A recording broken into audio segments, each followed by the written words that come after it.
ಕನ್ನಡ ನಾಡು ಇದು ಕನ್ನಡಿಗರ ನಾಡಿ ಮಿಡಿತ.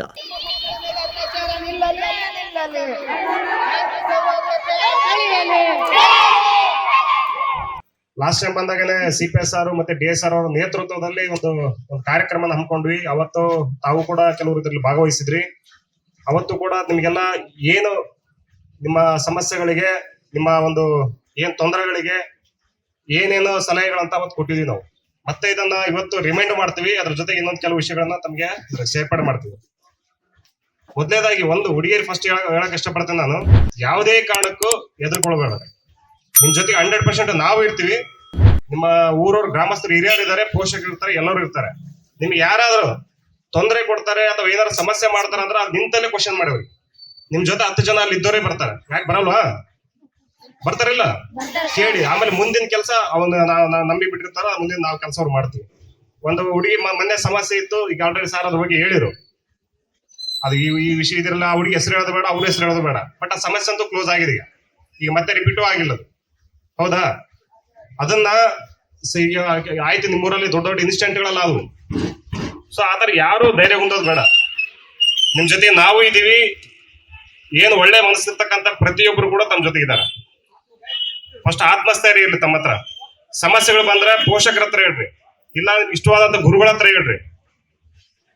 ಅವ್ರು ಬೇಕಾದ್ರೆ ನಮ್ಮ ಮುಂದೆ ಒಳ್ಳೆ ಡೈರೆಕ್ಟ್ ಆಗಿ ಯಾರು ಪೊಲೀಸರ ಮುಂದೆ ಬಂದು ಯಾರು ಸಮಸ್ಯೆ ಹೇಳಕ್ಕಾಗಲ್ಲ. ಈಗ ಬೇಕಾದ್ರೆ ನಾವು ಜನಸ್ನೇಹಿ ಪೊಲೀಸರು ಅಂತಂದ್ರೆ ಕೆಲವು ಅದಕ್ಕಾಗಿ ಮಹಿಳಾ ಮತ್ತು ಮಕ್ಕಳ ಒಂದು ಇದಕ್ಕೆ ಸಂಬಂಧಪಟ್ಟಂಗೆ ಇಬ್ರು ನಮ್ಮಲ್ಲಿ ಪೊಲೀಸರು ಕೂಡ ನೇಮಕ ಮಾಡಿರ್ತೀವಿ ನಾವು.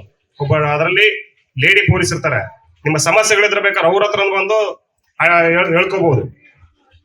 ಸೊ ಅದನ್ನು ಯಾವುದೇ ಕಾರಣಕ್ಕೂ ಆತ್ಮಸ್ಥೈರ್ಯದಿಂದ ಇರಿ ತಾವು. ಯಾವುದೇ ಕಾರಣಕ್ಕೂ ಎದೆ ಹೊಂದೋದು ಬೇಡ. ಆಮೇಲೆ ನಿಮ್ಮ ಮಹಿಳೆಯರಿಗೆ, ಮಕ್ಕಳಿಗೆ ಅಂತಾನೆ ವಿಶೇಷವಾದ ಕಾಯ್ದೆಗಳಿದೆ. ಅವು ಹೆಂಗಿದಾವ ಅಂತಂದ್ರೆ, ಅದ್ರಲ್ಲಿ ಸರಿಯಾಗಿ ನೀವೇನಾದ್ರು ಸಾಕ್ಷಿ ಕೋರ್ಟಲ್ಲಿ ಹೇಳ್ಬಿಟ್ರೆ 20 ವರ್ಷ ಹೊರಗೆ ಬರಂಗಿಲ್ಲ. ಯಾರು ತಪ್ಪು ಮಾಡಿರ್ತಾರಲ್ಲ ಅವರು.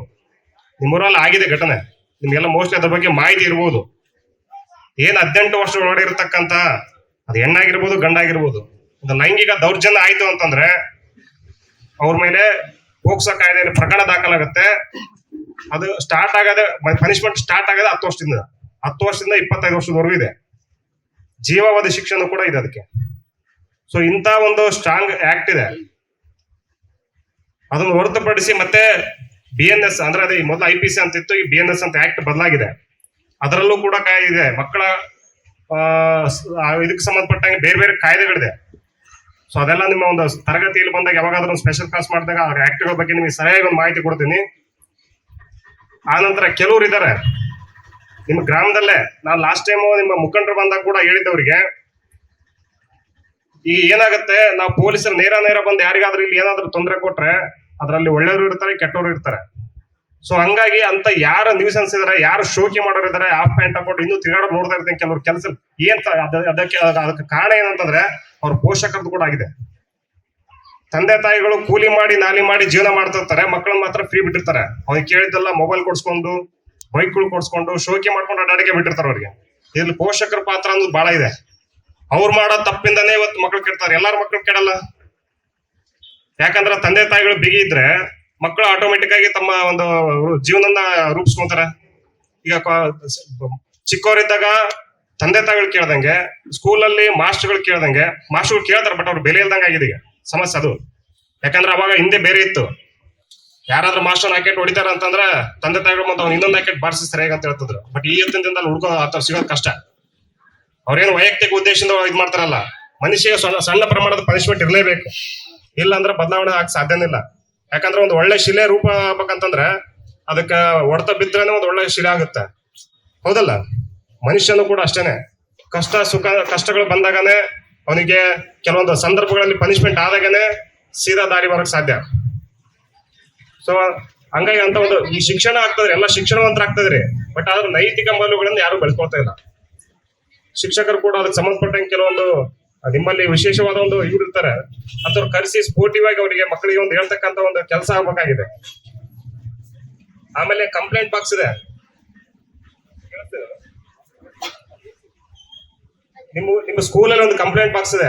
ನಿಮ್ಮ ಮಕ್ಕಳು ಅಷ್ಟೇ ಅಲ್ಲ, ಒಂದ್ ವೇಳೆ ಇಲ್ಲಿ ಮಹಿಳೆಯರಿಗೆ ಸಂಬಂಧಪಟ್ಟಂಗೆ ಏನೇ ಸಮಸ್ಯೆಗಳಿದ್ರೆ, ಕೆಲವೊಂದು ತರಗತಿಯಿಂದ ಹೊರಗಡೆ ಇರ್ತಕ್ಕಂಥ ಮಕ್ಕಳು ಇದ್ದಾರೆ, ಅವರು ಕೂಡ ಅದರಲ್ಲಿ ಅರ್ಜಿಗಳನ್ನ ಹಾಕ್ಬೋದು. ಅದು ಯಾವುದೇ ಒಂದು ಅರ್ಜಿ ಬಂದ್ರು ಕೂಡ ಆ ಮಾಸ್ಟರ್ ನಮ್ ಗಮನಕ್ಕೆ ತಗೊಂಡ್ಬರ್ತಾರೆ. ಸಂಬಂಧಪಟ್ಟವ್ರ ಮೇಲೆ ಮುಲಾಜಿಲ್ದೆ ಆಕ್ಷನ್ ಆಗುತ್ತೆ.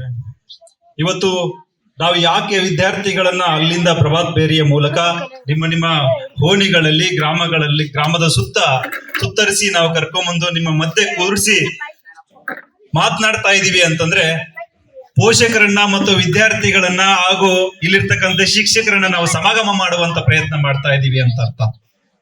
ಹಾಗಾಗಿ ನಮ್ಮ ಧ್ವನಿಗಳನ್ನ, ನಮ್ಮ ಮಾತುಗಳನ್ನ ಎಷ್ಟು ಕಿವಿಗಳು ಕೇಳಿಸ್ಕೊಳ್ತಾ ಇದ್ದಾವೆ, ಆ ಎಲ್ಲಾ ಕಿವಿಗಳಿಗೆ ನಾವು ಮೊದಲನೇದಾಗಿ ಅಭಿನಂದನೆಗಳನ್ನ ಸಲ್ಲಿಸ್ತೇವೆ. ಆ ಕಿವಿಗಳು ಕೇಳಿಸ್ಕೊಂಡಂತ ಕಿವಿಗಳು ಊರಿನ ಅಭಿವೃದ್ಧಿಗಾಗಿ, ಮಕ್ಕಳ ಅಭಿವೃದ್ಧಿಗಾಗಿ, ಶೋಷಣೆ ವಿರುದ್ಧ ಮುಂದೆ ಒಂದಿನ ಧ್ವನಿ ಎತ್ತಿದ್ರೆ ನಾವು ಇಲ್ಲಿ ಮಾಡುವಂತ ಕಾರ್ಯಕ್ರಮ ಯಶಸ್ವಿ ಆಗ್ತದೆ.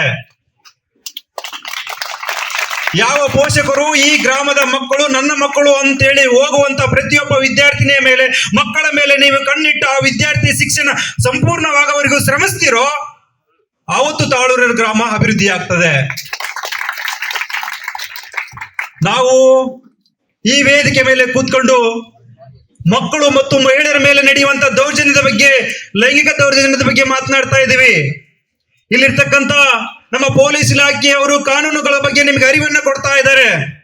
ಇಲ್ಲಿರ್ತಕ್ಕಂಥ ಮುಖ್ಯ ಶಿಕ್ಷಕರು ನಮ್ಮ ಶಾಲಾ ಮಕ್ಕಳ ಬಗ್ಗೆ, ಅವರು ಮಕ್ಕಳು ಅಲ್ಲದೆ ಇರ್ತಕ್ಕಂಥವ್ರು, ಅವ್ರು ನನಗೆ ಆಶ್ಚರ್ಯ ಆಗ್ತದೆ. ಅವರ ಆರೋಗ್ಯ ಸ್ಥಿತಿ ಬಹಳ ಗಂಭೀರವಾಗಿದೆ ಮುಖ್ಯ ಶಿಕ್ಷಕರದು.